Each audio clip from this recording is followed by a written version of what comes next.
Hello guys, welcome back to our YouTube channel your पारा। Last lecture में हमने definite integral को देखा था कि कैसे सॉल्व करते हैं, कुछ फॉर्मूले देखे थे और कुछ प्रॉपर्टीज डिस्कस की थी और उनके एग्जाम्पल भी डिस्कस किए थे कि कैसे हम डेफिनेट इंटीग्रल को इजीली सॉल्व कर सकते हैं by using different kind of property. तो गाइस उसी क्लास को हम कंटिन्यू करते हैं। हमने लेक्चर खत्म करने से पहले गामा फंक्शन को देखा था कि गामा फंक्शन की डेफिनेशन क्या होती है। एक बार दोबारा थोड़ा सा गामा फंक्शन देखते हैं और फिर उसके एग्जाम्पल को डिस्कस करते हैं। गामा फंक्शन भी हमारा डेफिनेट इंटीग्रल को सॉल्व करने के लिए यूज होता है और लेबनिज थ्योरम जो हमने पार्शियल डेरिवेटिव में डिस्कस की थी वो भी हमारी डेफिनेट इंटीग्रल को सॉल्व करने के लिए यूज होती है, जिसको हमने लास्ट लेक्चर में एग्जाम्पल के थ्रू देखा भी था। तो गाइस अभी गामा फंक्शन देखते हैं और उसके बाद में एग्जाम्पल को डिस्कस करते हैं। तो आज का हमारा पहला टॉपिक है गामा फंक्शन। गामा फंक्शन की डेफिनेशन तो हमने लास्ट लेक्चर में डिस्कस कर ली थी, बट एक बार इसका फॉर्मूला और देख लेते हैं और गामा को कैसे ओपन करते हैं वो भी हमने लास्ट लेक्चर में देखा था। तो गामा फंक्शन होता है 0 to infinite x power n minus 1 into e to the power minus x dot dx। ये वैल्यू हमारी गामा ऑफ n के इक्वल होती है। और गामा n को कैसे ओपन करते हैं हम, गामा ऑफ n प्लस 1 होता है उसे लिखते हैं n गामा n, और जिसे लिख सकते हैं फैक्टोरियल n। गामा ऑफ 1/2 को हम लिख सकते हैं root of pi. Gamma of -1/2 को हम लिख सकते हैं माइनस का रूट पाई, -2 रूट पाई। तो गाइस ये तीनों फॉर्मूले हमारे गामा को ओपन करने के लिए पूरे गामा के जो भी फंक्शन है उनमें यूज होते रहेंगे। तो गाइस सबसे पहले ये नोट कर लीजिए और फिर अब देखते हैं इसका एग्जाम्पल, क्योंकि ये तो हमने लास्ट लेक्चर में भी डिस्कस कर लिया था। अब आते हैं एग्जाम्पल पर। तो आज की क्लास का फर्स्ट एग्जाम्पल है हमारा 0 to infinite e to the power minus x square multiply में x स्क्वायर डॉट dx। और यहाँ पे n की वैल्यू इंटीजर और फ्रैक्शन कुछ भी हो सकती है, वो हमने देखा था। तो गाइस यहाँ पे आते हैं e to the power x। सबसे पहले हम x square e to the power जो भी हमारा यहाँ पर होता है वो हमारी प्रॉब्लम क्रिएट करता है, तो इसी प्रॉब्लम को सोल्व कर देते हैं। सबसे पहले तो हमने क्या किया, put to x square is equals to t, तो डिफरेंशिएट किया तो 2x dx is equals to dt। तो गाइस ये देखो जब 0 पुट किया x को तो t भी कितना आ गया 0, क्योंकि x स्क्वायर 0, और x को जब इनफाइनाइट पुट किया तो x स्क्वायर यानी इनफाइनाइट का स्क्वायर यानी इनफाइनाइट। तो गाइस अब वापस वैल्यू पुट करते हैं 0 to infinite e to the power minus x square को कितना पुट कर दिया t x dx, दो x स्क्वायर यानी x इंटू एक्स हो गया, x dx कितना आ गया dt बाई टू। और यहां से रूट x की वैल्यू कितनी आ गई, सॉरी x की वैल्यू कितनी आ गई रूट ऑफ t यानी रूट ऑफ t। तो गाइस अब सोल्व करते हैं आगे। यहां से देख लीजिए dx की वैल्यू आ गई हमारी dt by two, x dx की वैल्यू dt बाई टू। तो गाइस ये आ गया। अब कांस्टेंट बाहर ले लेते हैं और सेम हमें यही फंक्शन बनाने की कोशिश करनी है गामा फंक्शन। तो t की पावर 1/2 n माइनस 1, तो 1/2 is equals to n minus 1। तो n की वैल्यू कितनी हो गई 3/2 माइनस 1, तो 3/2 minus 1 e to the power minus t dot dt। Guys यही आ रहा है। तो अब इसे हम क्या लिख सकते हैं, गामा n 1/2 तो हमारा एज इट इज आ जाएगा। ये तो मैंने आपको ऐसे बताया है, कभी कभी आपको समझ नहीं आई कि वैल्यू क्या रखनी है, वरना हम डायरेक्ट दे सकते थे 1/2, 3/2 माइनस करेंगे 1 तो 1/2 आ जाएगा 1/2। अब 3/2 यानी गामा ऑफ 3/2। और गामा को कैसे ओपन करते हैं, गामा n प्लस 1 कितना होता है फैक्टोरियल n। तो पहले इसको ओपन कर लेते हैं। तो 1/2 3/2 को क्या लिख सकते हैं 1 प्लस 1/2, तो ये आ गया 1/2। n प्लस 1 को क्या लिख सकते हैं n गामा n यानी 1/2 गामा ऑफ 1/2, तो 1/4 और 1/√2 का गामा कितना होता है रूट पाई। तो आंसर आ गया रूट पाई बाई 4। तो गाइस एक बार डिटेल में दोबारा देखते हैं। 0 to infinite x power n minus 1 e to the power minus x dx, ये हमारा गामा n के इक्वल होता है। गामा n प्लस 1 हमारा ओपन होता है n गामा n से, जिसे फैक्टोरियल n लिख सकते हैं।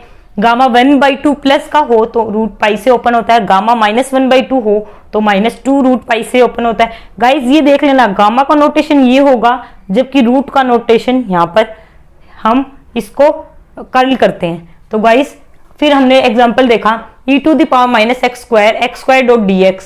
तो गाइज x स्क्वायर को t पुट कर दिया तो x is equal to root t, 2x dx is equal to dt। x dx कितना आ गया dt/2, x को 0 किया तो t 0, x इनफाइनाइट तो t इनफाइनाइट, तो 0 to infinite e to the power x square को t, x स्क्वायर था तो x को रख दिया रूट टी और x dx हमारा आ गया dt/2।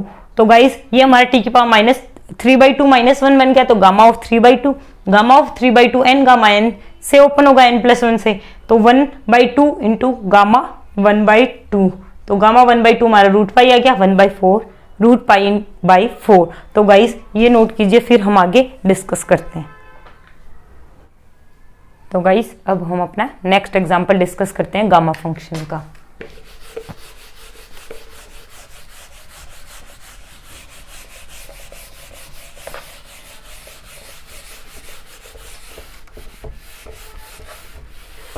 तो गाइस हमारा नेक्स्ट एग्जांपल है 0 to infinite x power 1/4 e to the power minus root x dot dx।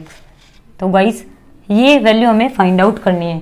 तो सबसे पहले हमारा गामा फंक्शन में e to the power minus x minus t ऐसे होता है, तो सबसे पहले यही प्रॉब्लम कर रहा है रूट एक्स, तो सबसे पहले इसी को पुट कर देते हैं, root x is equals to t. Root x का डिफरेंशिएशन क्या होता है 1/2 root x, 1/2 root x dx is equals to dt। तो गाइस हमारा ये बन गया फंक्शन। अब dx कितना आता है 2 रूट एक्स यानी 2t dt। अब गाइस यहाँ पर वैल्यू पुट करते हैं, x 0 है तब 0 पुट किया तो t भी हमारा 0 आ गया। x इनफाइनाइट है तो रूट ऑफ इनफाइनाइट तो t भी इनफाइनाइट आ गया। तो गाइस ये हमारी लिमिट की वैल्यू आ गई 0 टू इनफाइनाइट। अब आते हैं x पावर 1/4, तो यहाँ से स्क्वायर कर लेते हैं, तो x is equals to t square, तो टी स्क्वायर x की वैल्यू और पावर कितनी है 1/4 e to the power minus t dot dx को क्या लिख सकते हैं 2t dt। Guys I hope आपको यहाँ तक क्लियर होगा। फिर आगे देखते हैं, 2 कांस्टेंट बाहर आ गया, 0 टू इनफाइनाइट t की पावर 1/2 प्लस 1 कितना हो गया t की power 1/2 plus 1 3/2 e to the power minus t dt। तो गाइस क्या ये गामा फंक्शन के स्टैंडर्ड जो भी फंक्शन था अभी हमने डिस्कस किया था उसको फॉलो करा, e की पावर माइनस टी की पावर n प्लस 1 था तो इसको और n प्लस 1 ले आते हैं, 0 to infinite t to the power n plus 1 1/2 plus 1 आ गया e to the power minus t dot dt, e to the power n plus t to the power n plus 1 into e to the power minus t 0 to infinite dt। इसका gamma function कितना होता है gamma of n, तो 2 तो हमारा as a constant हो गया, और गामा n कितना है हमारा 1/2 और गामा 1/2 कितना होता है रूट पाई, तो ये हमारा 2 रूट पाई आ गया। गाइस दोबारा देखते हैं, e to the power root x हमारा प्रॉब्लम क्रिएट करा था, तो रूट एक्स को डायरेक्टली टी पुट कर दिया, x is equals to t square, root x का differentiation 1/2 root x dx is equals to dt, तो dx आ गया 2 रूट एक्स यानी 2t dt। x 0 तो t 0, x इनफाइनाइट तो t infinite, 0 to infinite x power 1/4 यानी t square की power 1/4 e to the power minus t dx को लिख दिया 2t dt। तो गाइस 2 कांस्टेंट आ गया बाहर, 0 टू इनफाइनाइट t की पावर 1/2 प्लस 1 यानी 3/2 e to the power minus t dt। 1/2 ये हमारा स्टैंडर्ड फॉर्म में आ गया ये वाला, बस प्रॉब्लम आ रही है कि पावर हमारी सेट नहीं हो रही, तो वो n प्लस 1 यानी 1/2 प्लस 1, तो गामा 1/2 तो 2 रूट पाई आ गया। तो गाइस अब आपको आई होप ये एग्जांपल क्लियर होगा। तो गाइस अब हम अपना नेक्स्ट एग्जांपल डिस्कस करते हैं। हमारा नेक्स्ट एग्जांपल है 0 to infinite x power a divide by a to the power x dot dx। तो गाइस आप सोचेंगे कि किसमें एक्सपोनेंशियल आ ही नहीं रहा कहीं, तो एक्सपोनेंशियल के लिए हम क्या करेंगे, कुछ एडजस्टमेंट करेंगे। A to the power x को हम e to the power t put करेंगे, दोनों साइड लोग लेंगे तो ये आ गया x l n a is equals to t l n e 1 हो जाएगा। तो हमारा डी टी डिफ्रेंशिएशन किया तो l n a constant into d x, और एक्स की वैल्यू यहां से क्या आ गई, t by l n a. तो गाइस अब हम पहले सबसे पहले लिमिट की वैल्यू कैलकुलेट करते हैं। x को 0 पुट किया तो t कितना आ गया, एक्स एल एन ए यानी 0, और x को इनफाइनाइट पुट किया तो t कितना आ गया, एक्स एल एन ए यानी infinite into l n a यानी इनफाइनाइट। तो गाइस अब आगे डिस्कस करते हैं। तो हमारा 0 टू इनफाइनाइट लिमिट आ गई।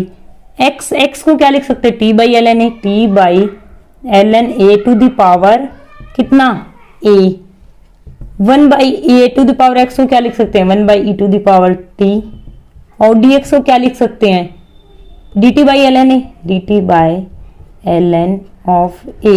एल एन ए क्या है हमारा, एक कांस्टेंट है, तो कांस्टेंट को हम पहले ही बार कर लें, एल एन ए की पावर ए प्लस 1, ए तो इधर है 1 इधर है, ए प्लस 1, और 0 to infinite t to the power a e to the power minus t dot d t. ये हमारी स्टैंडर्ड फॉर्म बन गई।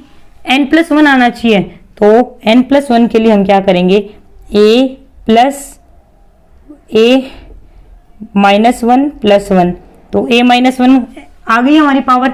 तो गाइस इसको हम लिख सकते हैं एल एन ए की power a plus 1 multiply by जो हमारी पावर होती है यानी a gamma of a plus 1। तो गाइज आई होप आपको समझ आ गया होगा। एक बार दोबारा देख लेते हैं। 0 to infinite x power a divide by a power x d x. A power x को डी टी पुट किया तो दोनों साइड एल एन लिया, तो एल एन लेने पे ये तो टी एल एन ई यानी 1 एक्स एल एन ए, तो डिफ्रेंशिएट किया तो d t is equal to l n a into d x. X की वैल्यू आ गई t by l n a, x 0 तो टी 0, एक्स इनफाइनाइट तो t infinite, 0 to infinite x की value आ गई हमारी t by l n a power 1 a to the power x आ गया e to the power t, d x आ गया हमारा d t by l n a. तो गाइस ये हमारा हो गया t to the power a e to the power minus t d t, और l n 1 by l n a power a plus 1 बाहर आ गया एज ए कॉन्स्टेंट, टी की पावर एन प्लस 1, तो एन हमारा क्या बन गया यहाँ पे ए माइनस 1, तो एन प्लस 1, हाँ गाइस सॉरी ए माइनस 1, और ये एल एन ए की पावर a प्लस 1। तो गाइज ये हमारा आंसर आ गया। दिखने में ये कितना हार्ड लग रहा था, बट हमारा गामा फंक्शन के थ्रू खाली एक अजम्पशन लेने में थोड़ी सी दिक्कत आ सकती है, किसे पुट करना है, बाकी कोई प्रॉब्लम नहीं है, लेकिन एक बार देखा हुआ तो वो भी इजीली हो सकता है। तो गाइज ये नोट कीजिए, फिर हम आगे डिस्कस करते हैं।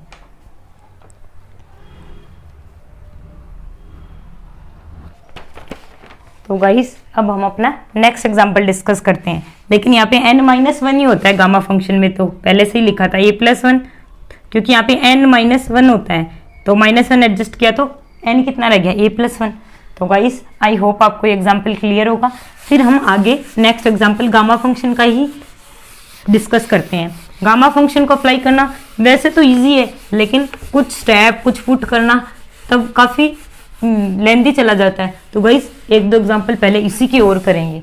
तो गाइस हमारा नेक्स्ट एग्जाम्पल है 0 to infinite root of x और e to the power minus cubic root है, ये cubic root of x minus का डॉट dx। तो गाइस हमारा हमेशा कौन प्रॉब्लम क्रिएट करता है, e टू द पावर वाला, तो क्यूबिक रूट ऑफ x को हमने t पुट कर दिया तो क्यूब किया तो x इज इक्वल्स टू हमारा आ गया t क्यूब। तो अब डिफ्रेंशिएट कर देते हैं, तो dx is equals to t cube को हम लिख सकते हैं 3t square dot dt। When x 0, x को 0 पुट किया तो t कितना आएगा हमारा 0। When x infinite then t is also infinite. तो गाइस अब हम वैल्यू पुट करते हैं 0 to infinite root of x, तो x कितना हमारा t क्यूब, रूट यानी power 1/2 e to the power minus t आ जाएगा, क्योंकि क्यूबिक रूट ऑफ x हमने t अज्यूम कर लिया है। dx को हम कितना लिख सकते हैं 3t स्क्वायर डॉट dt। तो गाइस 3 तो एज ए कॉन्स्टेंट बाहर आ जाएगा, 0 to infinite t की पावर 3/2 प्लस 2, 3/2 प्लस 2, 7/2 t की power 7/2 e to the power minus t dot d t आ गया। तो गाइस 7/2 को क्या लिख सकते हैं, हमें n-1 बनाना है, 9/2 माइनस 1 7/2। तो गाइस हम लिखिया 0 to infinite t power n/2 9/2 minus 1 e to the power minus t dot d t. तो ये गाइस स्टैंडर्ड फॉर्म में आ गया, 0 to integrate 0 to infinite t to power n minus 1 e to the power minus t dot d t. तो ये आ गया हमारा n गामा n, यानी 3n गामा n कितना 9/2, 9/2 को हम क्या लिख सकते हैं 7/2 प्लस 1, 7/2 प्लस 1। तो n प्लस 1 गामा को n गामा n, यानी हमने लिख दिया मल्टीप्लाई में 7/2 n गामा n, यानी गामा 7/2 को क्या लिख सकते हैं 5/2 प्लस 1। तो ये आ जाएगा 3 इंटू 7/2 इंटू 5/2, और गामा 5/2 को क्या लिख सकते हैं 3/2 प्लस 1। तो गाइस ये आ गया 3 इंटू 7/2 इंटू 5/2 इंटू 3/2, और 3/2 को क्या लिख सकते हैं, गामा में 3/2 को 1/2 प्लस 1। तो ये आ गया 3 into 7/2 into 5/2 into 3/2 into 1/2 multiply by gamma 1/2 जो कि रूट पाई आ जाएगा। तो अब देखते हैं 3 3 जा 9, 9 5 जा 45 इंटू 7, 7 5 जा 35 और 315 डिवाइड बाय 2 2 जा 4 4 4 जा 16 और रूट में पाई। ये हमारा आंसर आ गया। तो गाइज ये गामा ओपन करना ही कितनी लेंथी चला गया। यहां से देखते हैं शॉर्ट में कैसे कर सकते हैं। 3 7/2 आ गया ना, तो इसको 1 1 माइनस करके लिखते जाओ जब तक 1/2 नहीं आता। 7/2 5/2 3/2 1/2, गामा में कितना बचेगा 1/2, तो 1/2 का गामा कितना आ गया रूट पाई। तो गाइज ये इसके इक्वल है ना, तो डायरेक्ट यहां से लिख सकते हैं। तो गाइज दोबारा देखते हैं, हमारा गामा फंक्शन में प्रॉब्लम e की पावर वाला कर रहा था create, cubic root of x को t पुट कर दिया, x t क्यूब आ गया, dx is equal to 3t square dt, x 0 तो t 0, x इनफाइनाइट तो t infinite, 0 to infinite limit आ गई, और रूट ऑफ x यानी t क्यूब की पावर 1/2, e की पावर क्यूबिक रूट को t कर दिया, dx को कर दिया 3t स्क्वायर dt, 3 बार आ गया 0 टू इनफाइनाइट, t की पावर 3/2 प्लस 2 कितना हो गया 7/2 e to the power minus t dt, यहाँ पे e to the power n-1 बनना चाहिए, तो 9/2 माइनस 1, तो 3 एज ए कांस्टेंट, और गामा 9/2 को गामा n प्लस 1 से ओपन किया तो n गामा n, जिसको डायरेक्टली ऐसे ओपन कर सकते हैं, और हमारा आंसर आएगा 315 divide by 16 into root pi. तो गाइज एक बार दोबारा ये शॉर्ट ट्रिक देख लेते हैं, गामा को कैसे ओपन करते हैं। गामा n प्लस 1 लिखते ही 7/2 में से 1 माइनस करते जाएंगे जब तक 1/2 नहीं आता, फिर गामा 1/2 रहेगा जिसे हम रूट पाई लिख देंगे। तो ये हमारा आंसर आ गया। तो गाइज ये नोट कीजिए, फिर हम आगे डिस्कस करते हैं।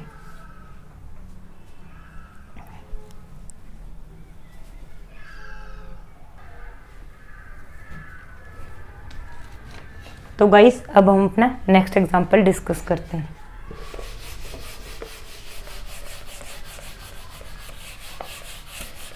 ये सारे डेफिनेट इंटीग्रल के ये एग्जांपल हैं।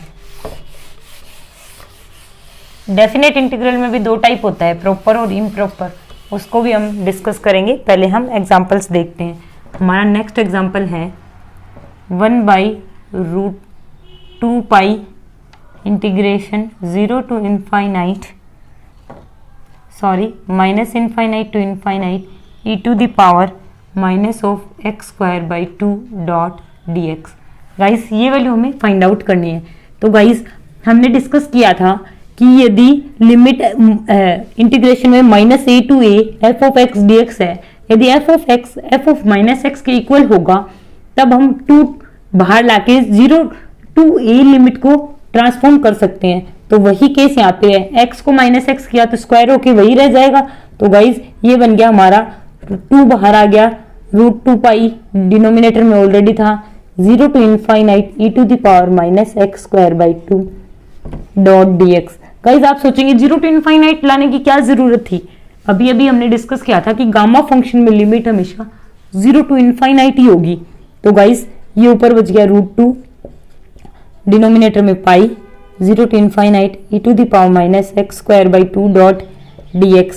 अब हम x square by two problem create कर रहे हैं, उस प्रॉब्लम को ही हटा देते हैं, एक्स स्क्वायर बाई टू को हम टी पुट कर देते हैं, डिफ्रेंशिएट किया 2x dx divide by two is equals to dt, यानी x dx is equals to dt।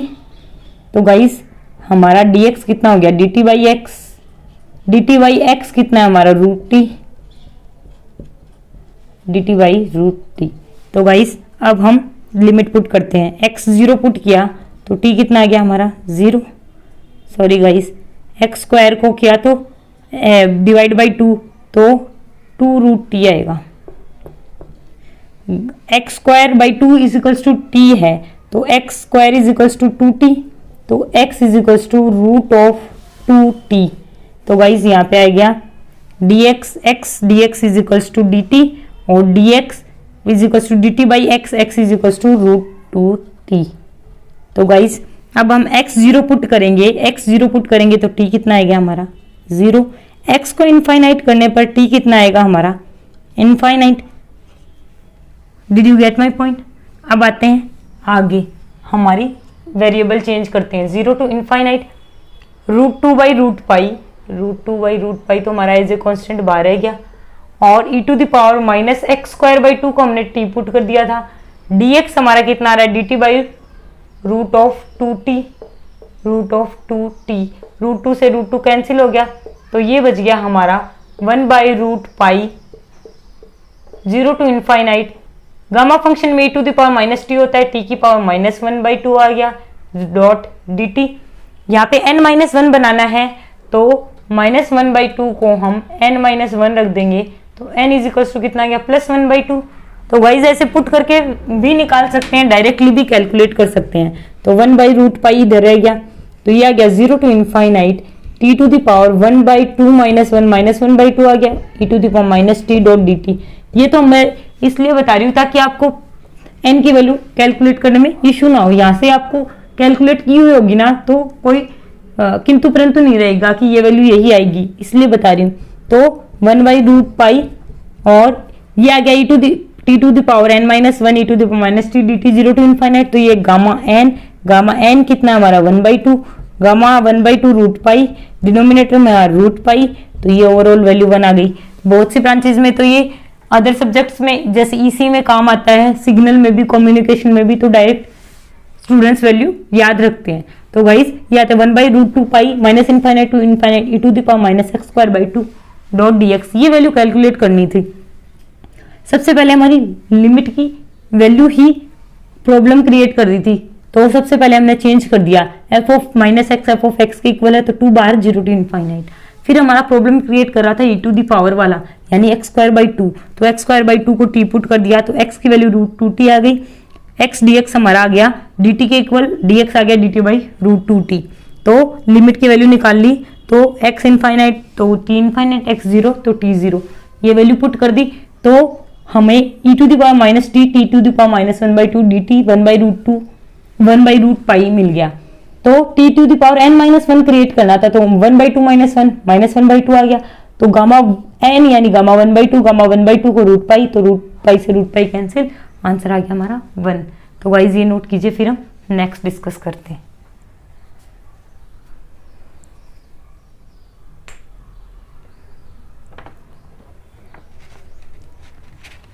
तो गाइस अब हम नेक्स्ट एग्जांपल देखते हैं।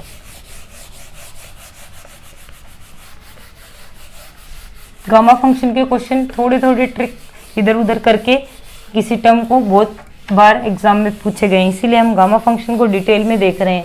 डेफिनेट इंटीग्रल में या तो लेबनिज थ्योरम से ज़्यादा क्वेश्चन आते हैं, या साइन पावर वाला जो आपको फॉर्मूला बताया था उससे, या फिर गामा फंक्शन से।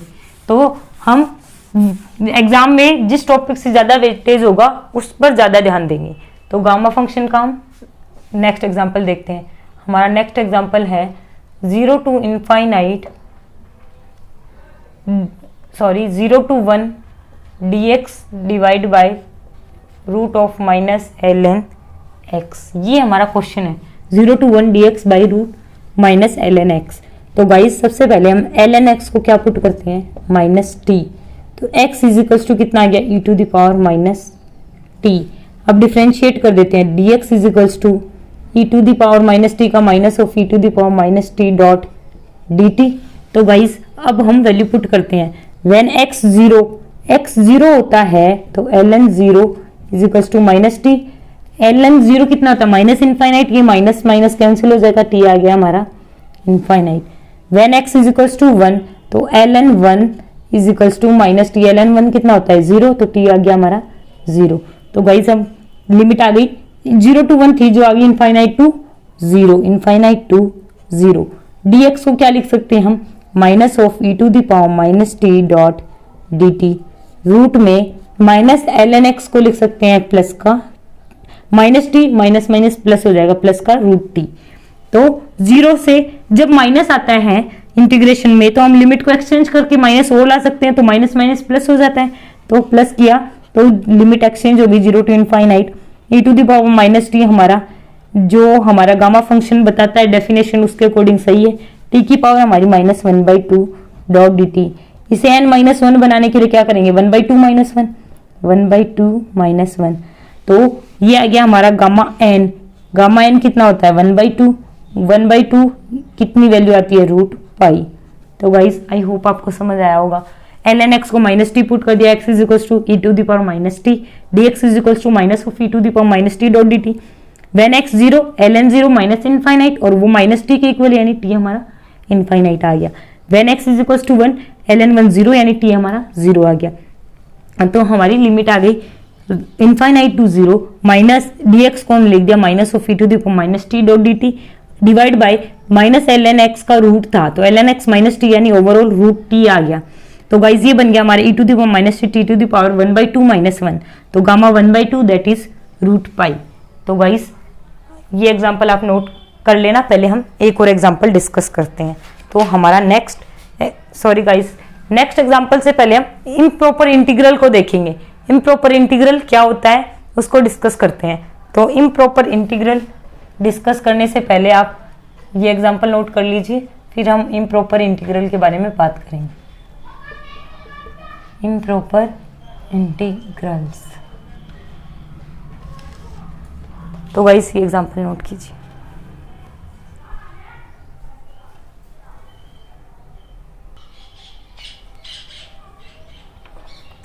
तो गाइस अब हम डिस्कस करते हैं इम्प्रॉपर इंटीग्रल क्या होता है।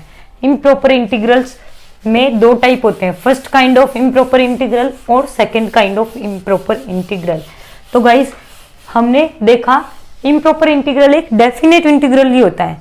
जब हम इंटीग्रेशन में a टू b लिमिट लगाते हैं और दोनों इनफाइनाइट हो या एक इनफाइनाइट हो और एक कोई फाइनाइट वैल्यू हो, तब हम उसे बोलते हैं first kind of improper integral. और दूसरी second kind of improper integral में होता है कि a और b दोनों वैल्यू फाइनाइट है, लेकिन जो इंटीग्रेशन सॉल्व होके वैल्यू आ रही है वो हमारी इनफाइनाइट आती है, या फिर एक a से b के बीच में एक ऐसी वैल्यू एग्जिस्ट करती है जिस पर वैल्यू इनफाइनाइट आती है, जिसे हम second kind of improper integral बोलते हैं। और इसी से हमारा कन्वर्जेंस का कॉन्सेप्ट आता है। तो गाइस सबसे पहले हम दोनों काइंड जो दोनों इसके टाइप हैं उनको नोट करते हैं, क्या होता है, डेफिनेशन लिखते हैं और फिर हम एग्जांपल डिस्कस करेंगे। तो इम्प्रॉपर इंटीग्रल, इम्प्रॉपर, एक बार नोट करते हैं हेडिंग इधर, improper integral, improper integral, integral, improper integrals are classified into two types, यानी दो टाइप में ये डिवाइड है। और फर्स्ट है हमारा improper integral of first kind. First kind में क्या है कि दोनों या तो इनफाइनाइट होंगे या एक जरूर इनफाइनाइट होगा। Improper integral of first kind. तो improper integral of first kind में डेफिनेशन लिखते हैं, if a to b f of x dx हमें कैलकुलेट करना है, is set to be improper integral of first kind, improper integral of first kind, integral of first kind पहले type का improper integral कहलाता है कब, व्हेन ए या तो हमारा माइनस इनफाइनाइट है या प्लस इनफाइनाइट है, और बी या तो हमारा प्लस इनफाइनाइट है या माइनस इनफाइनाइट है, और both are infinite, then it is called improper integral of first kind. इसके एग्जाम्पल कौन से हैं जो हमने गामा फंक्शन में ऑलरेडी सॉल्व कर लिए हैं। मैंने बोला था ना ये भी एक टाइप होता है इम्प्रॉपर इंटीग्रल का। तो minus infinite to 0 e to the power x dot dx, या फिर एग्जाम्पल आ गया 0 to infinite e to the power minus x dx, या फिर एक और एग्जाम्पल आ गया infinite minus infinite to plus infinite e to the power x square dot dx। तो गाइस देख लीजिए तीनों में, इसमें a माइनस इनफाइनाइट है, इसमें b इनफाइनाइट है, इसमें दोनों ही इनफाइनाइट है। तो ये हमारा होता है improper integral of first kind. Improper integral of first kind कैसे सोल्व करते हैं वो हमने अभी देखा ही है। किससे सोल्व करते हैं? गामा फंक्शन से। तो गाइस ये नोट कीजिए, फिर हम सेकेंड काइंड पे आते हैं और उसे कैसे सोल्व करते हैं वो भी डिस्कस करते हैं।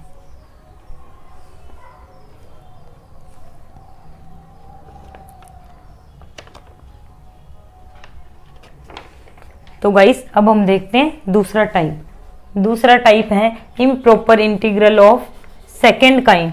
दूसरा टाइप है हमारा improper integral of second kind.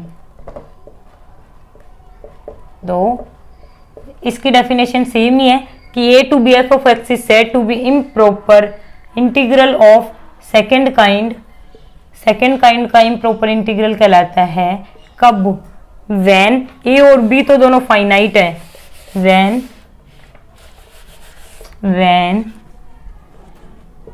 a and b both are finite, यानी ये दोनों तो फाइनाइट है, both are finite, but it is infinite. ये वैल्यू इनफाइनाइट देगा कब? Infinite when c belongs to a to b, की ये कोई वैल्यू है जो a to b के बीच में आ रही है और उस पर ये वैल्यू इनफाइनाइट आ रही है। यानी a और b दोनों तो हमारे फाइनाइट नहीं, फाइनाइट ही वैल्यू आ रही है, बट ये जो इंटीग्रल है प्रॉपर वो हमारा इनफाइनाइट आ रहा है कब? जब a कोई वैल्यू है जो a to b के बीच में एग्जिस्ट करती है तब हमारी वैल्यू आती है इनफाइनाइट, तब वो हमारा होता है improper integral of second kind. तो इसके एग्जाम्पल और नोट कर लेते हैं। जैसे हमारा एग्जाम्पल है 0 to 1 log of 1 minus x. तो 1 पर ये क्या है? माइनस इनफाइनाइट आ गया, तो 1 to b 0 to 1 के बीच आ गई वैल्यू। फिर आते हैं minus 1 to 1 by x dot dx। तो 0 पर ये डिफाइन ही नहीं, इनफाइनाइट आ गया ना 1 बाई एक्स। तो गाइज ये हमारा होता है improper integral of second kind. 1 से 2 1 upon x minus 1 and 2x minus 2 dot dx। तो गाइज ये हमारा आ गया 1 to 2 integration 1 by x minus 1 x minus 2। तो गाइज ये तीनों एग्जाम्पल हो गए हमारे improper integral of second kind. इनकी वैल्यू तो हमारी इनफाइनाइट आएगी, बट इनमें हम कन्वर्जिबिलिटी टेस्ट देखते हैं या बोथ में वैल्यू भी फाइंड आउट करने को बोलता है। वो कैसे करते हैं वो भी डिस्कस करेंगे। पहले आप देख लीजिए इम्प्रॉपर इंटीग्रल ऑफ फर्स्ट और सेकेंड काइंड में डिफरेंस क्या था। कि improper integral of first kind में a और b दोनों हमारी वैल्यू इनफाइनाइट होती है या एक इनफाइनाइट जरूर होगी, और improper integral of second kind में a और b जो हमारी इंटीग्रेशन की लिमिट है वो दोनों हमारी फाइनाइट वैल्यू होगी, लेकिन a से b के बीच में कोई एक ऐसी वैल्यू एग्जिस्ट करेगी जहां पर ये पूरा इंटीग्रेशन हमारा इनफाइनाइट या एग्जिस्ट नहीं करेगा, इसलिए इसे बोलते हैं improper integral of second kind. ये नोट कीजिए, फिर हम एग्जाम्पल देखते हैं।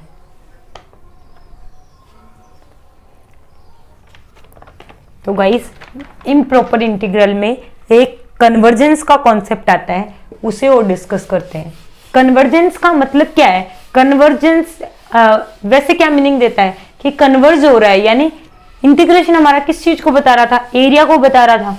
तो कन्वर्ज होने का मतलब है कि कोई फाइनाइट वैल्यू आएगी, कन्वर्ज होगा, यानी एक वो फाइनाइट वैल्यू आई तो वो कन्वर्ज होगा, इंटीग्रेशन यानी फाइनाइट एरिया हो गया, और इनफाइनाइट आएगा तो वो डाइवर्जेंट हो जाएगा। तो गाइस कन्वर्जेंस का कॉन्सेप्ट नोट कर लेते हैं सबसे पहले। तो इम्प्रॉपर इंटीग्रल में आता है कन्वर्जेंस, और कन्वर्जेंस का मतलब क्या होता है कि a to b f of x dx की वैल्यू हमारी इफ इज फाइनाइट, यानी ये वैल्यू हमारी फाइनाइट आ रही है, then it is said to be convergent improper integral, convergent improper integral. तब ये हमारा कन्वर्जेंट टाइप का इम्प्रॉपर इंटीग्रल होता है, इम्प्रॉपर इंटीग्रल। और डाइवर्जेंट क्या होता है, if a to b f of x dx is, ये हमारा इनफाइनाइट आ रहा है, फाइनाइट नहीं आ रहा, यानी इंटीग्रेशन किसको बताता है, एरिया को, यानी फाइनाइट एरिया नहीं आ रहा, area under the curve, then it is said to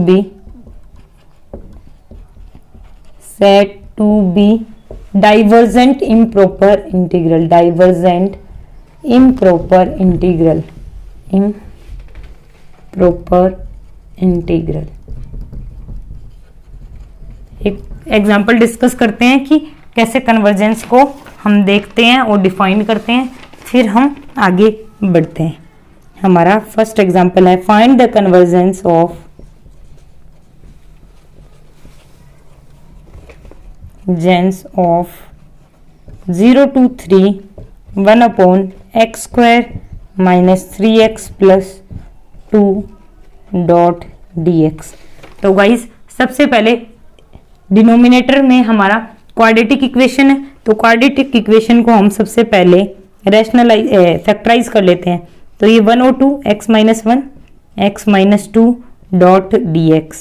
तो गाइस ये 1 और 2 पर लिमिट ब्रेक होगी तो ये आ गया 0 to 1 1 upon x minus 1 x minus 2 dot dx, और 2 पर भी होगी तो 1 से 2 1 upon x minus 1 x minus 2 dot dx plus 2 to 3 1 upon x minus 1 x minus 2 dot dx। Guys I hope आपको ये समझ आया होगा। 1 और 2 पर ये वैल्यू इनफाइनाइट आ रही है, तो 1 और 2 पर ब्रेक होगी ना लिमिट, तो ये इंटीग्रेशन 0 to 3 वाला हमारा 0 to 1 1 to 2 और 2 to 3 में ब्रेक हो जाएगा। इंटीग्रेशन की प्रॉपर्टी भी देखी थी हमने कि a to b में है तो हम a to c और c to b भी कर सकते हैं यदि c a to b के बीच एग्जिस्ट करे। तो 1 और 2 हमारे 0 to 3 में आ रहे हैं, तो इस तरह हम लिमिट ब्रेक कर सकते हैं। अब कन्वर्जेंस फाइंड आउट करने के लिए ये इंटीग्रेशन की वैल्यू कैलकुलेट करनी पड़ेगी कि ये हमारी फाइनाइट आ रही है या इनफाइनाइट आ रही है। तो guys 1 upon x minus 1 x minus 2 को हम ऐसे सोल्व कर सकते हैं 0 to 1 1 upon x minus 2 minus 1 upon x minus 1 dot dx plus 1 to 2 1 upon x minus 2 minus 1 upon x minus 1 dot dx plus 1 2 to 3 1 upon x minus 2 minus 1 upon x minus 1 dot dx। तो guys ये हो गया ln x minus 2 minus ln x minus 1, तो minus आते ही ये denominator में चला जाएगा, यानी ln x minus 2 x minus 1 limit आ गई 0 to 1 प्लस आ गया हमारा ln x minus 2 divide by x minus 1 limit आ गई 1 to 2 plus ln of x minus 2 divide by x minus 1 limit आ गई हमारी 2 to 3। तो गाइस ln 1 पुट किया तो देखो कितना आ गया हमारा 1 ln इनफाइनाइट यानी इनफाइनाइट, ये भी देखो 2 किया तो 0 ln 0 इनफाइनाइट, तो ये ओवरऑल इनफाइनाइट आ गया। इनफाइनाइट आना और हमें क्या करना था, कन्वर्जेंस को फाइंड आउट करना था। तो गाइस दो कॉन्सेप्ट आ गए इस क्वेश्चन में, एक तो ये आ गया कि लिमिट ब्रेक करनी होती है हमें 0 to 3 में कैसे करते हैं, और जब जहां पर भी डिनोमिनेटर 0 होता है वहां पर हमारी लिमिट ब्रेक होगी, और वो दोनों पॉइंट इस लिमिट में है तभी हम ब्रेक कर पाएंगे। फिर हमने इंटीग्रेशन फाइंड आउट किया तो ये वैल्यू इनफाइनाइट आ रही है, यानी ये हमारा कन्वर्जेंट नहीं डाइवर्जेंट हो गया। अभी हमने पॉइंट डिस्कस किया था कि ये वैल्यू हमारी फाइनाइट आएगी जो इंटीग्रेशन फाइंड आउट करना था तो वो हमारा कन्वर्जेंट होगा, अदरवाइज हम वो हमारा डाइवर्जेंट होगा। तो गाइस ये नोट कीजिए, फिर हम आगे डिस्कस करते हैं।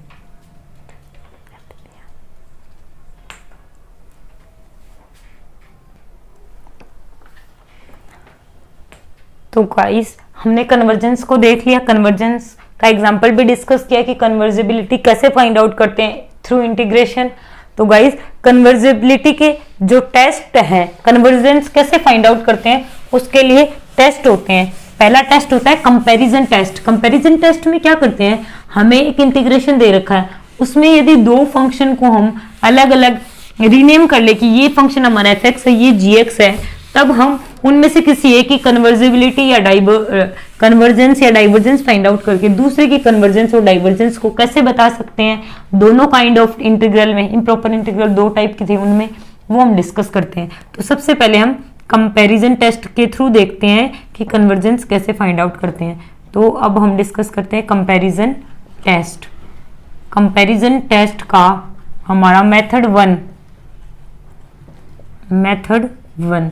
मेथड फर्स्ट क्या है कि a to b f of x dx हमें फाइंड आउट करना है।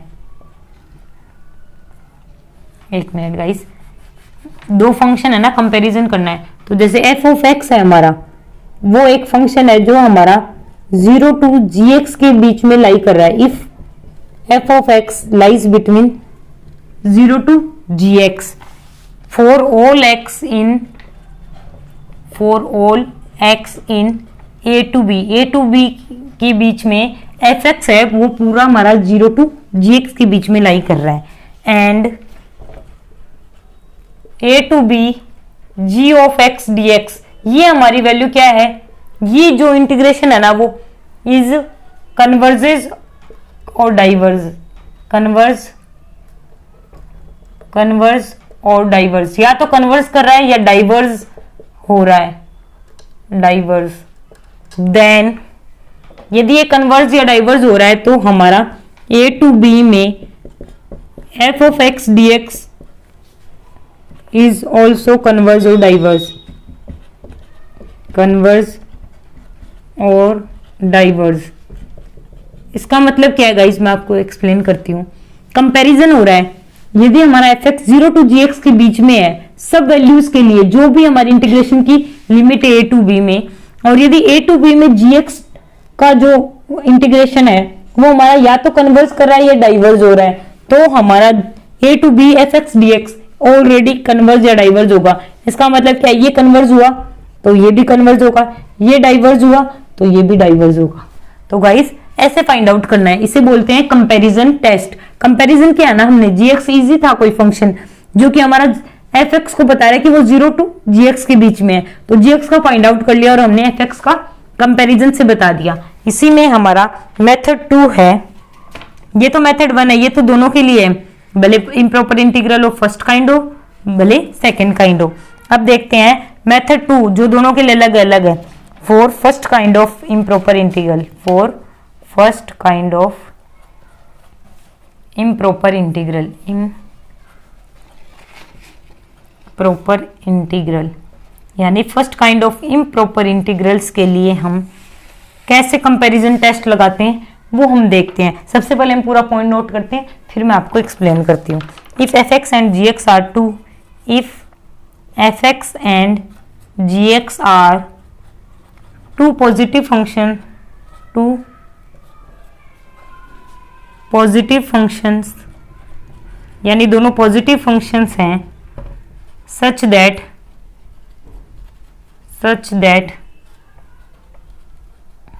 Limit x tends to infinite fx by gx is equals to l।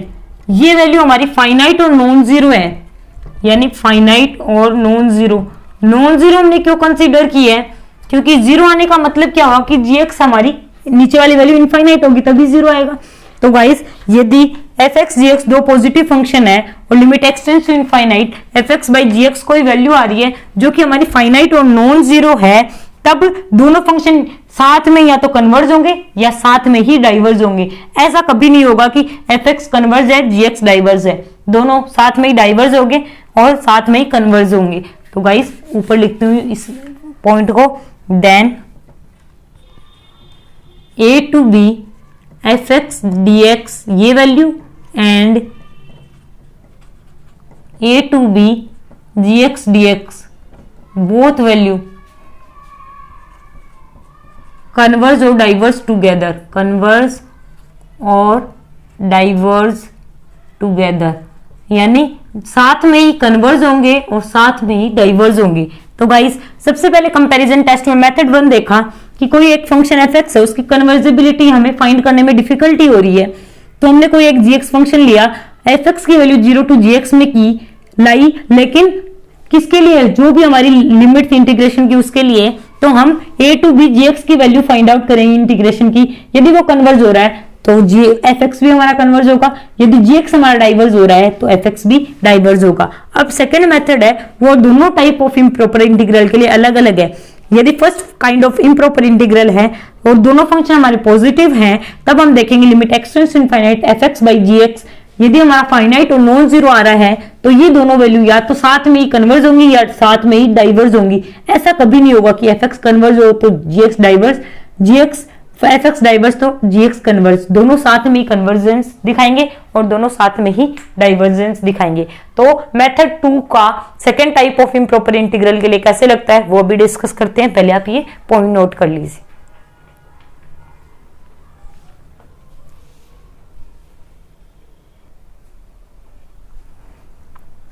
तो गाइस अब हम second kind of improper integral में कैसे कन्वर्जेंस और डाइवर्जेंस चेक करते हैं उसको देखते हैं और उसके बाद में हम इसके एग्जांपल को देखेंगे।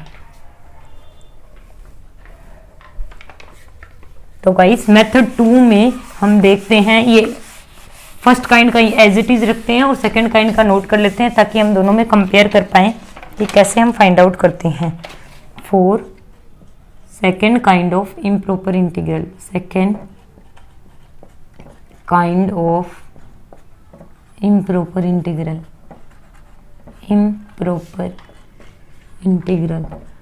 Second kind of improper integral के लिए हम कैसे कंपैरिजन टेस्ट लगाते हैं कि इसमें भी सेम कंडीशन होगी कि fx and gx are positive function, दोनों पॉजिटिव फंक्शन है।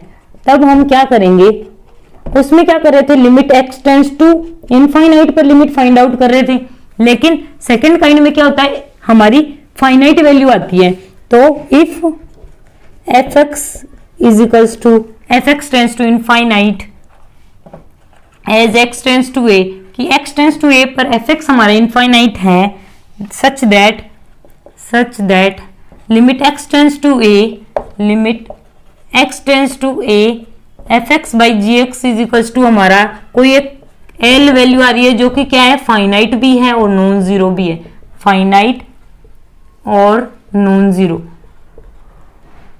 जीरो फाइनाइट है। तो या तो ये है या फिर दूसरा पॉइंट है limit fx tends to infinite a to b है ना, as x tends to b में लेंगे such that limit x tends to b f of x divide by gx, ये हमारा एक फाइनाइट वैल्यू आ रहा है और नॉन जीरो आ रही है और नॉन जीरो। तो इसका मतलब क्या है कि हमारा दोनों फंक्शन साथ में या तो कन्वर्जेंस शो करेंगे या डाइवर्जेंस शो करेंगे। गाइस 1 मिनट में मार्कर चेंज करते हैं।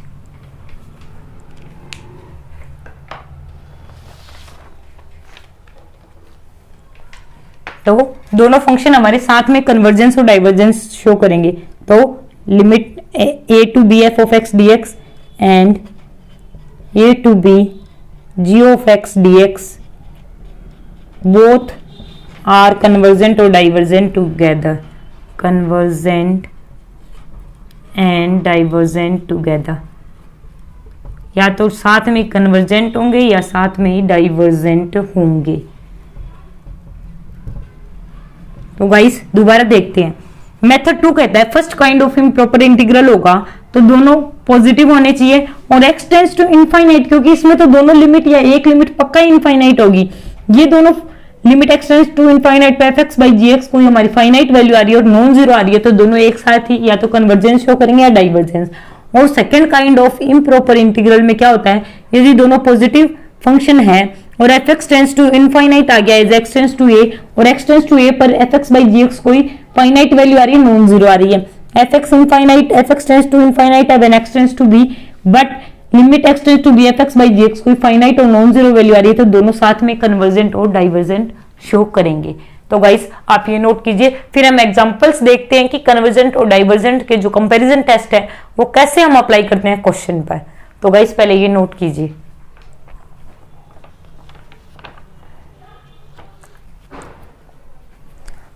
तो गाइस अब हम एग्जांपल के थ्रू समझते हैं ये कंपैरिजन टेस्ट कैसे अप्लाई करते हैं। अभी तक तो आपको लग रहा होगा खिचड़ी सी बना दी, पॉइंट्स ही तो नोट करवाए हैं, कुछ समझ नहीं आ रहा होगा। तो एग्जांपल्स के थ्रू आपको ये पॉइंट्स बहुत ज्यादा क्लियर होंगे और क्लियरली अंडरस्टैंड कर पाएंगे कि इन पॉइंट्स का मतलब क्या था। तो गाइस कंपैरिजन टेस्ट में कन्वर्जेंस का हमारा पहला एग्जांपल है find the convergence of convergence find out करनी है हमें किसकी, 1 to infinite dx divide by x square 1 plus e to the power x. Guys ये हमारा फंक्शन है, इसके हमें कन्वर्जेंस और डाइवर्जेंस नेचर को चेक करना है। तो गाइस ये फंक्शन देखिए 1 अपॉन एक्स स्क्वायर, ये हमारा जो हमने भी डेफिनेशंस लिखी उनमें एफ एक्स मान लीजिए, और ये हमारा लेस देन और equal to 1 by x square होगा। गाइस कैसे बताती हूँ, एक्स स्क्वायर हमारा सेम है, 1 plus e to the power है, तो वो ई टू दी पावर तो ऑलवेज हमारा पॉजिटिव होता है, तो ये वैल्यू हमेशा 1 से ग्रेटर आएगी, तो ये वाली जो अपॉन में आएगी वो लेसर आ जाएगी वैल्यू, तो ये हमारी लेसर है, और ये पॉजिटिव ये भी पॉजिटिव, तो ओवरऑल ये 0 से हमारा ग्रेटर ही हो गया। तो एफ एक्स हमारा किसके बीच में हो गया, 0 टू जी एक्स में। तो हम जी एक्स की कन्वर्जेबिलिटी को चेक कर लेते हैं, तो हम एफ एक्स की को बता सकते हैं। तो गाइस कैसे करेंगे, 1 टू इनफाइनाइट में हमें कन्वर्जेबिलिटी निकालनी है 1 by x square dot d x की। ये हमारा as a f x behave करेगा और ये हमारा as a g x behave करेगा। तो guys 1 to infinite 1 upon x square का इंटीग्रेशन होता है -1 बाई एक्स, लिमिट आ गई 1 टू इनफाइनाइट, तो माइनस बाहर 1 बाई इनफाइनाइट -1, तो 1 बाई इनफाइनाइट 0, तो 0 माइनस 1 -1 -1 प्लस का 1, फाइनाइट वैल्यू आ रही है। फाइनाइट का मतलब है कि जीएक्स इज कन्वर्जेंट, जीएक्स हमारा एक कन्वर्जेंट फंक्शन हो गया। जीएक्स कन्वर्जेंट है तो एफएक्स भी कन्वर्जेंट होगा, तो f x is also convergent, sorry guys, f x नहीं, integration 0 to 1 g x dot d x हमारा कन्वर्जेंट है, तो 0 to 1 एफएक्स डॉट डीएक्स भी हमारा कन्वर्जेंट होगा। दोबारा देखते हैं गाइस, हमें 1 upon x square 1 plus e to the power x dot d x limit 1 to infinite में हमें इसका कन्वर्जेंस नेचर चेक करना है। तो गाइस ये less than equal to 1 by x square होगा, कैसे होगा अभी देखा है। इसका इंटीग्रेशन निकालना बहुत ट्रिकी और हार्ड होगा, बजाय इसके हम 1 बाई एक्स स्क्वायर का कंपेरिजन टेस्ट से आराम से निकाल सकते कन्वर्जेंस। तो 1 बाई एक्स स्क्वायर का निकाला तो वो फाइनाइट वैल्यू आई, यानी ये कन्वर्जेंस नेचर शो कर रहा है, ये कन्वर्जेंस नेचर शो कर रहा है, तो एफएक्स भी हमारा कन्वर्जेंस होगा, क्योंकि अभी अभी हमने डिस्कस किया था कि एफएक्स हमारा 0 टू जीएक्स के अंदर लाई कर रहा है और लिमिट हमारी सेम ही रह रही है, और यदि जीएक्स हमारा कन्वर्जेंट हुआ तो एफएक्स भी कन्वर्जेंट होगा। गाइस ये पॉइंट क्लियर हुआ। अब हम नेक्स्ट एग्जांपल देखेंगे, पहले आप ये नोट कीजिए।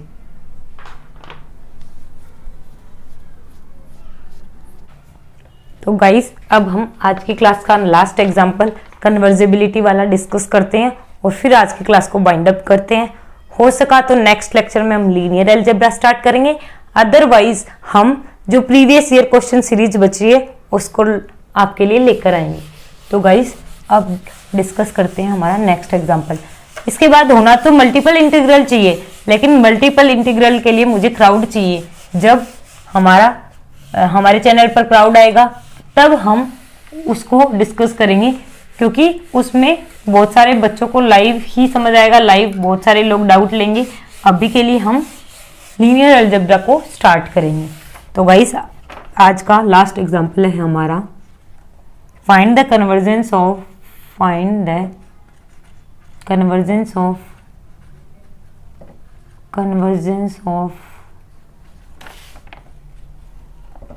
1 to infinite x tan inverse x divide by root of 4 plus x cube dot d x, 4 plus x cube dot d x. Guys हमें इस फंक्शन की कन्वर्जिबिलिटी चेक करनी है, तो इसे हम एफ एक्स मान लेते हैं। तो x ten inverse x divide by x cube को कॉमन ले लेते हैं, एक्स क्यूब को कॉमन लिया तो एक्स रूट एक्स बच गया और रूट में आ गया 4 plus x cube, 4 by x cube plus 1। तो गाइस ये हमारा ओवरऑल बच गया tan inverse x divide by root of x root of 4 by x cube plus 1। तो गाइस टेन इनवर्स की वैल्यू पाई बाई 2 टू 1 में होती है पाई बाई 4 और इनफाइनाइट पर होती है पाई बाई 2 और 1 पर ये वैल्यू आएगी रूट 5 और इनफाइनाइट पर आएगी 1। तो गाइस ये वैल्यू पाई बाई 4 रूट 5 से पाई बाई 2 तक जाएगी, यानी ये वैल्यू बहुत ही शॉर्ट रेंज के लिए जा रही है। तो गाइस इसको हम 1 बाई रूट एक्स कर सकते हैं। तो 1 बाई रूट एक्स यानी 1 से 1 बाई इनफाइनाइट यानी 0, 0 टू 1 के बीच में, ये भी वैल्यू 0 टू 1 के बीच में ये दोनों वैल्यू। तो गाइस इसका मतलब 1 बाई रूट एक्स को हम जी एक्स मान सकते हैं। तो गाइस हमने एक फंक्शन लिया जी एक्स जिसको हमने अज्यूम कर लिया 1 बाई रूट एक्स और एफ एक्स है जो हमारा 0 टू जी एक्स के बीच में लाई कर रहा है। तो प्रॉपर्टी के अकॉर्डिंग हम gx की कन्वर्जिबिलिटी चेक करेंगे और gx जो प्रॉपर्टी शो करेगा वही हमारा fx शो करेगा। तो 1 to infinite 1 by root x dot d x. तो गाइज इस root x 1 by root x यानी 1 to infinite x power minus 1 by 2 dot d x. तो एक्स पावर n प्लस 1 यानी 1 बाई 2, 2 रूट एक्स आ गया 1 to infinite. तो 2 बाहर constant, infinite power 1 by 2 यानी इनफाइनाइट माइनस 1 पावर 1 बाई 2 1 यानी infinite. Infinite आने का मतलब क्या है, gx हमारा डाइवर्जेंस नेचर को शो कर रहा है, इज डाइवर्जेंट। ये डाइवर्जेंट होने का मतलब क्या हुआ कि हमारा 1 to infinite f of x dx is also divergent, it also divergent, यानी ये भी हमारा डाइवर्जेंस नेचर को शो कर रहा है। गाइज हमें फाइंड आउट करना था 1 to infinite x ten inverse divide by root of 4 plus x cube d x का convergence nature. X ten inverse upon x cube को कॉमन लिया तो आ गया एक्स रूट एक्स और ये बच गया 4 बाई एक्स क्यूब प्लस 1। ये वैल्यू हमारी 1 से लेसर पर आ रही है, तो 0 टू 1 ये आ रही है। जब 1 बाई रूट एक्स को देख रहे हैं तो जीएक्स को हम ले सकते हैं जो 0 है, 0 एफ एक्स को जीएक्स को हम ऐसा डिफाइन कर सकते हैं जो 0 टू जीएक्स जाने पर एफ एक्स की वही वैल्यू आ रही है जो 1 टू इनफाइनाइट में आ रही है। यही हमारी कंपैरिजन टेस्ट की लाइन बोल रही थी। तो guys 1 to infinite 1 by root x को कैलकुलेट किया जो कि इनफाइनाइट आ रहा है, यानी डाइवर्जेंस नेचर शो कर रहा है हमारा, इसी लिमिट है 1 टू इनफाइनाइट में। तो एफ एक्स भी हमारा डाइवर्जेंट नेचर को शो करेगा। तो गाइज आज की क्लास को यहीं बाइंड अप करते हैं। आई होप आपको कन्वर्जेंस नेचर समझ आया होगा। मैंने कन्वर्जेबिलिटी डाइवर्जिबिलिटी को आपके लिए काफी सिंप्लीफाई करने की कोशिश की है। एज ए स्टूडेंट कन्वर्जेंस में मुझे भी बहुत डाउट होते थे, इसीलिए मैंने आपके लिए जैसे मुझे एकदम सुटेबल लगा एज ए स्टूडेंट उसी वे में आपको एक्सप्लेन किया है। तो गाइस इस क्लास को आप दोबारा देखिएगा यदि नहीं समझ आता। जो भी डाउट्स हो आप कमेंट सेक्शन में छोड़िएगा, हम एक डाउट सेशन लेकर जरूर आपके डाउट क्लियर करेंगे। यदि आप पहले कोई और टॉपिक पढ़ना चाहते हैं उसे भी कमेंट सेक्शन में छोड़ सकते हैं। तो तब तक के लिए प्रीवियस ईयर सॉल्व करते रहिए। दोबारा मिलते हैं प्रीवियस ईयर क्लासेस के साथ में या फिर लीनियर अलजेब्रा के साथ में। तब तक के लिए बाय बाय गाइस।